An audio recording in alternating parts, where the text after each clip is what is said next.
देश को जरूरत है भर्तियों में भ्रष्टाचार से आजादी सबको मिले।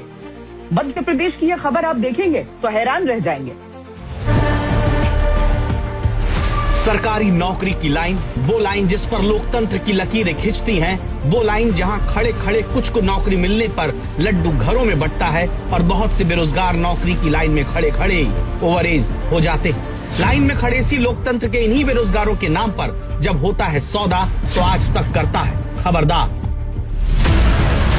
खबर मध्य प्रदेश के मंदसौर की, जहां 66 पदों की आउटसोर्स भर्ती की मंजूरी मिली, लेकिन आरोप है मार्च से अप्रैल के बीच 70 हजार रुपए घूस लेकर 318 लोगों को भर्ती कर दिया गया। आज तक के पास मौजूद इस दस्तावेज को देखिए, ये वो जांच रिपोर्ट है जो बताती है कि बेरोजगारों के नौकरी पाने के अरमानों पर भ्रष्टाचारियों ने जेब भरकर धोखा दिया है। इस रिपोर्ट के मुताबिक मध्य प्रदेश सरकार ने जिला अस्पताल, सिविल हॉस्पिटल, प्राथमिक और सामुदायिक स्वास्थ्य केंद्रों में सपोर्ट स्टाफ के लिए 66 पदों की आउटसोर्स भर्ती को मंजूरी दी थी। सरकार ने केवल 25% कर्मचारी रखने की स्वीकृति दी थी। मंदसौर में तत्कालीन सीएमएचओ ऑफिस ने बिना किसी सरकारी इजाजत के मार्च और अप्रैल के भीतर 318 लोगों को नौकरी पर रख लिया, जो मंजूर पदों से लगभग 5 गुना ज्यादा था। कई नियुक्तियां सीधे तौर पर केवल आउटसोर्सिंग एजेंसी के लेटर हेड पर जारी कर दी गई। एक्स्ट्रा रखे गए इन कर्मचारियों को सैलरी किस फंड से दी जाएगी, इसका कोई वित्तीय प्रावधान तय नहीं था।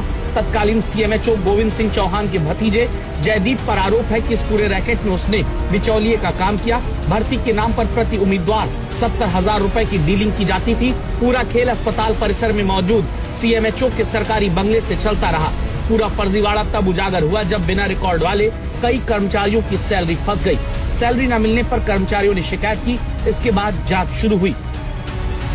उधर नौकरी के नाम पर कथित तौर पर पैसे देने का दावा करने वाले कई शिकायतकर्ता अब अपने पैसे वापस दिलाने और दोषियों पर कार्रवाई की मांग को लेकर पुलिस प्रशासन के चक्कर काट रहे हैं। केस दिए होंगे 3 लाख, उसके बाद फिर दूसरा खेप दिया मैंने सीएमएचओ के बंगले में, दूसरी बार पैसे दिए सीएमएचओ बंगले में, फिर तीसरी बार पैसे दिए मैंने जयदीप भैया को। अस्पताल के अंदर ही एक स्टोर रूम है गोली दवाई का, डबल मंजिल, वहाँ जाकर पैसे दिए। कोई मांगीलाल कितने पैसे आप? मैंने 13 लोगों को पैसे दिए, टोटल 70,000 पैसे। आप जो लोग कितने होते हैं 9,10,000 लगभग राशि दी मैंने उनको। फिर 4 लोगों को सैलरी इन्होंने नहीं दी, फिर बार निकाल दिया। 4-5 महीने काम करवा लिया, किसी को पैसे नहीं दिए। और बाकी 4-5 लड़के, 5-6 लड़के और रहे थे, उनका आज तक नहीं लगाया ना। जयदीप भैया ने मेरे को पेमेंट लौटाया, मैं कह के थक गया हूँ। राज्य सरकार ने तत्कालीन सीएमएचओ डॉक्टर गोविंद सिंह चौहान को निलंबित कर दिया। 5 लोगों की जांच कमेटी बनी है, जिसने कहा है कि आपराधिक मामला दर्ज हो। शिकायत की थी, उस जांच के आधार पर उनकी जांच की गई, जिसमें कुछ गड़बड़ियां पाई गई और इस जो जांच प्रतिवेदन था, हमारी जो जांच सदस्य टीम थी उनके द्वारा जांच प्रतिवेदन दिया गया और उस प्रतिवेदन के आधार पर सीएमएचओ मंदसौर निलंबित है। तो 9 लाख रुपए करीबन बताए हैं, लिखे हैं आवेदन में।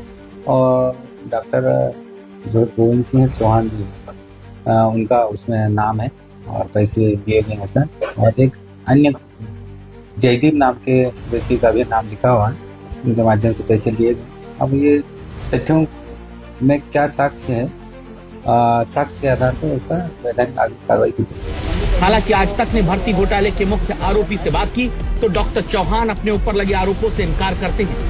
तो संबंधित एजेंसी को मेरे द्वारा कार्यादेश दिया गया था कि गवर्नमेंट के निर्देशानुसार जो सर्कुलर है उसके अनुसार जहाँ जहाँ जितनी संस्थाओं में कर्मचारी रखना है उनको आप देख के और वो कर्मचारी रख के हमें उपलब्ध कराएं संस्थाओं में। ये कंपनी के द्वारा लगाए गए हैं। नहीं, जो जयदीप का नाम आ रहा है वो न तो मेरा भतीजा है और न ही कोई रिश्तेदार है। सवाल है कि जब आंखों के सामने ही नौकरी देने के नाम पर फर्जीवाड़ा हुआ दिखता है तो केवल निलंबन ही क्यों हुआ? क्या सीएमएचओ तक ये मामला है या फिर प्रशासन के और लोग शामिल हैं जिन्होंने नौकरी दिलाने के नाम पर ऐसा ठगा जो बेरोजगार जीवन भर भूल नहीं पाएंगे?